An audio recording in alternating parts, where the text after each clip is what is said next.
প্ৰথমে সাংবাদিক বন্ধুসকললৈ মোৰ ধন্যবাদ থাকিল। ধৰ্মীয় সংখ্যালঘু পৰিষদ চমুকৈ RMC আমাৰ RMC পৰিয়ালবৰ্গৰ পৰা আগন্তুক ৰমজান মাহৰ শুভেচ্ছা থাকিল আমাৰ ইছলাম ধৰ্মাৱলম্বী লোকসকললৈ।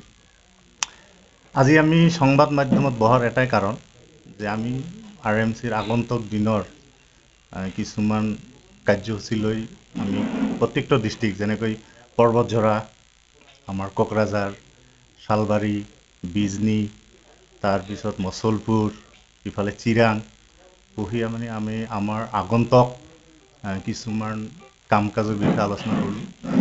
আৰু সেই বিষয়ে আমি আজি মই কোকৰাঝাৰ জিলা RMCৰ সভাপতি হিচাপে কৈ আছোঁ। মোৰ লগত আছে আমাৰ পৰ্বতঝৰা জিলা RMCৰ সভাপতি ৰফিকুল ইছলাম, তাৰপিছত চিৰাং জিলা সভাপতি ৰজব আলী, মোৰ লগতে আছে আমাৰ বিজনী জিলা RMCৰ সভাপতি আব্দুল আমিন ডাঙৰীয়া, আৰু আছে আমাৰ শালবাৰী জিলা সভাপতি আব্দুল আজিজ ডাঙৰীয়া, পিছফালে আছে আমাৰ মছলপুৰ জিলা সমিতি আব্দুল আলী ডাঙৰীয়া, আৰু আমাৰ সাধাৰণ সম্পাদক জিলা কমিটিৰ সাধাৰণ সম্পাদকসকল উপস্থিত আছে।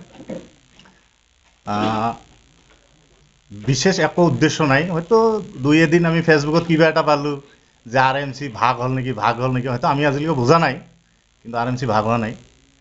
RMCয়ে আছে, মূল RMCয়ে আছে। হয়তো কেন্দ্ৰীয় কমিটিৰ এজন মানুহৰ মুখ চাইছিলোঁ, আব্দুল ছাত্তাৰ নাম, পিছত গম পালোঁ তেওঁ RMCৰ পৰা বহিষ্কৃত নেতা। তেওঁ হয়তো পাকে পোকে কেনেবাকৈ হয়তো কাকবা লগত লৈছে, এই বিষয়ে আমি নাজানো। কিন্তু আমি জিলা সমিতিৰ পৰা আমাৰ কোনো অভিযোগে নাই, আমি RMC একগোটেই আছোঁ, ইয়াত কোনো বিভেদ নাই আমাৰ।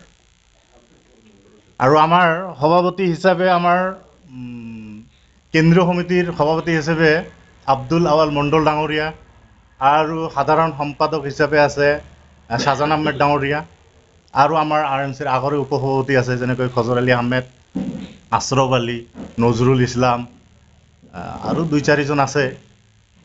বাকী সব ঠিকে আছে, একো অসুবিধা নাই। যিয়ে নহওক সাংবাদিক বন্ধুসকল, আজিৰ এই প্ৰেছ মিট কৰাৰ এটাই উদ্দেশ্য যে আমি আজি 2-3 দিন ধৰি দেখা পাই আছোঁ যে RMCৰ আৰু এটা নতুন কমিটি, সেই নতুন কমিটি তেওঁলোকে কাক লৈ কৰিল নাজানো। কথা হ'ল আমাৰ RMCৰ যিবোৰ ডিষ্ট্ৰিক্ট কমিটি আছে, আমাৰ ডিষ্ট্ৰিক্ট কমিটিৰ সভাপতি বন্ধুসকল, সম্পাদক বন্ধুসকল, RMCৰ কেন্দ্ৰীয় কমিটিৰ বিষয়ববীয়াসকল, আমি সকলোৱে আব্দুল আৱাল মণ্ডল ডাঙৰীয়াৰ সভাপতি আৰু শাহজাহান আলী আহমেদ ডাঙৰীয়া সম্পাদকৰ তেওঁলোকৰ নেতৃত্বত আমি জিলা সমিতিসমূহে ধুনীয়াকৈ কাম কাজ কৰি আছোঁ। এতিয়া আমি এটাই চিন্তা কৰিব লাগে যে আমি পিছপৰা এই ধৰ্মীয় সংখ্যালঘু জনসাধাৰণৰ হকে আমি কি ধৰণৰ কাম কৰিলে চৰকাৰৰ পৰা আমি কেনেকৈ আলাপ আলোচনাৰ জৰিয়তে আমাৰ মানুহখিনিক আমি আগুৱাই ল'ব লাগে, সেইটোহে আমি চিন্তা কৰাৰ সময়।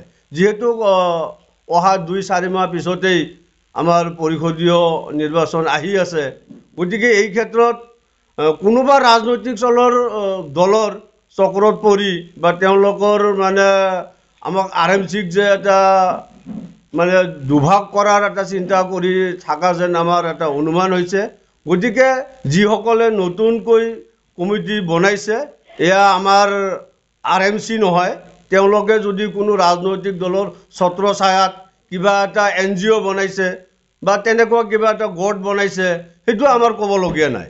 আমি RMC হিচাপে আমাৰ প্ৰতিটো জিলা সমিতিৰ পৰা আদি কৰি কেন্দ্ৰীয় সমিতিৰ বিষয়ববীয়াসকল সম্পূৰ্ণ আমি একগোট হৈ আছোঁ আৰু একগোট হৈ আমি কাম কাজ কৰি আছোঁ। আমাৰ মানুহখিনিক, দুখীয়া মানুহখিনিক, যিবোৰ মানুহ এতিয়াও ভূমিহীন হৈ আছে, তেওঁলোকক কেনেকৈ চৰকাৰৰ লগত আলাপ আলোচনা কৰি ভূমি দিয়াৰ ব্যৱস্থা কৰা যায়, এই দিশতেহে আমি কাম কৰি আছোঁ।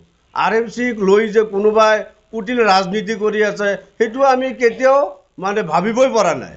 আমি ভাবি আছোঁ এইটো এটা তেওঁলোকৰ NGO হ'ব পাৰে বা এটা গোট হ'ব পাৰে, তাৰ বাহিৰে একো নহয়। এইখিনি আমাৰ স্পষ্টীকৰণ জিলা সমিতিসমূহৰ ফালৰ পৰা। যি হওক, আমাৰ উপৰোক্ত জিলা সভাপতিদ্বয়ে ইতিমধ্যে কৈছেই যে ময়ো হালবাৰী জিলা সমিতিৰ সভাপতি হিচাপে এইটো ক'ব বিচাৰোঁ যে আমাৰ RMCৰ যিটো বৰ্তমানৰ যিটো কমিটি, আব্দুল আউল মণ্ডল ডাঙৰীয়া সভাপতি আৰু সাধাৰণ সম্পাদক শাহজাহান আহমেদ ডাঙৰীয়া, তাৰ লগতে আমাৰ কেন্দ্ৰীয় কমিটিৰ যিখিনি বিষয়ববীয়া RMCৰ লগত জড়িত আছে, আমি তেওঁলোকক ধন্যবাদ যাচিছোঁ। আৰু আমাৰ হালবাৰী জিলা সমিতিৰ ফালৰ পৰা আমাৰ কোনো বিসম্বাদ নাই। আমি যিটো RMCৰ যিজন সভাপতি আব্দুল আউল মণ্ডল ডাঙৰীয়া আৰু আমাৰ সাধাৰণ সম্পাদক শাহজাহান আহমেদ ডাঙৰীয়া, তেওঁলোকৰ প্ৰতি আমাৰ হালবাৰী জিলা সমিতিৰ পৰা পূৰ্ণ আস্থা আছে। আমাৰ হালবাৰী জিলা কমিটিৰ অন্তৰ্গত 4জন কেন্দ্ৰীয় কমিটিৰ সদস্য আছে, 4জনো আমাৰ লগতে একলগত আছে। আমাৰ প্ৰতিটো আঞ্চলিক 9টা আঞ্চলিক আছে মোৰ জিলা সমিতিত, 9টা আঞ্চলিকৰ পৰা সম্পূৰ্ণ সমৰ্থন আমাৰ এই যিজন বৰ্তমান যিটো RMCৰ সভাপতি আব্দুল আউল মণ্ডল ডাঙৰীয়া আৰু শাহজাহান আহমেদ ডাঙৰীয়াৰ যিটো কমিটি, এই কমিটিৰ ওপৰত আমাৰ পূৰ্ণ আস্থা আছে। আমি হালবাৰী জিলা সমিতিয়ে তেওঁলোকৰ নেতৃত্বত কাম কৰি আছোঁ আৰু অনাগত দিনতো আমি তেওঁলোকৰ নেতৃত্বতেই আমি RMCৰ কাম কৰি যাম বুলি আমি প্ৰতিজ্ঞাবদ্ধ। সাংবাদিক বন্ধুসকল, উপস্থিত বিভিন্ন জিলাৰ পৰা অহা আমাৰ সতীৰ্থ প্ৰেচিডেণ্ট আৰু সম্পাদক RMC মহোদয়সকল, আমি RMC বিভক্ত কোনো পন্থা নাই। আগত যিটো কমিটি আছে, আব্দুল আউল মণ্ডল প্ৰেচিডেণ্ট, শাহজাহান আলী আহমেদ সম্পাদক, তেখেতৰ ওপৰত আমাৰ আস্থা আছে। তেখেতক লৈ আমাৰ পৰ্বতজোৰাত বিভিন্ন কাম কাজৰ অগ্ৰাধিকাৰ আমি পাই আছোঁ। যোৱা 17 তাৰিখত ধৰ্মীয় সংখ্যালঘু পৰিষদ চমুকৈ RMCৰ আব্দুল সাত্তাৰ নামৰ এজনেই কেন্দ্ৰীয় কমিটিত, ইয়াৰ বাহিৰে কোনো মানুহ তাৰ লগত নাই। আমাৰ কেন্দ্ৰীয় কমিটিত তেওঁ অকলেই কেইজনমান মানুহক লৈ RMCৰ সদস্য নহয় দি এটা গোট বনাইছে। গোট বনাই নিজে নিজে পৰিচয় দি আছে, মই RMCৰ সভাপতি। নিজৰ লাজ থকা কৰ্তব্য লাজো নাই নিজৰ, এনেকুৱা কৈ আছে।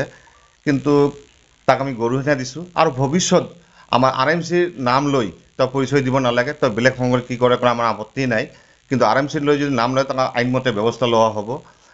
আৰু আমাৰ ওদালগুৰি জিলা সমিতি আমাৰ ফেভাৰত আছে, ভেৰগাঁও আমাৰ ফেভাৰত আছে, মচুলপুৰ আমাৰ ফেভাৰত আছে, তামুলপুৰ আমাৰ ফেভাৰত আছে, শালবাৰী আমাৰ ফেভাৰত আছে, বিজনী আমাৰ ফেভাৰত আছে, চিৰাং আমাৰ ফেভাৰত আছে, কোকৰাঝাৰ আমাৰ ফেভাৰত আছে, পৰ্বতজোৰা আমাৰ ফেভাৰত আছে। গোটেই মাহ ডিষ্ট্ৰিক্ট আমাৰ ফেভাৰতে কাম কৰি আছে। কি স্বাৰ্থত সি নিজাববীয়াকৈ অন ইণ্টাৰেষ্টত এই নিজাববীয়াকৈ ওৱান মেন, আজি চাওক আমাৰ বোলে ভাইচ প্ৰেচিডেণ্ট এই নজৰুল ইছলাম ডাঙৰীয়া আছে, আমাৰ ফজল আলী ডাঙৰীয়া আছে, আশৰাফ ভাই ডাঙৰীয়া আছে, গোটেই মাহ আছে। এজনৰ বাহিৰত বেলেগ চেণ্ট্ৰেল কমিটিৰ এজনৰ সদস্য আব্দুল সাত্তাৰ আহমদৰ লগত নাই। ইতিমধ্যে তাক ছাছপেনশ্যন কৰা হৈছে। ছাছপেনশ্যন কৰাৰ কাৰণে গতিকে তেওঁ নিজাববীয়াকৈ অন ইণ্টাৰেষ্টত এটা গোট খুলিছে। তেওঁ ধিক্ষাৰ জনাইছোঁ। এইখিনি আমাৰ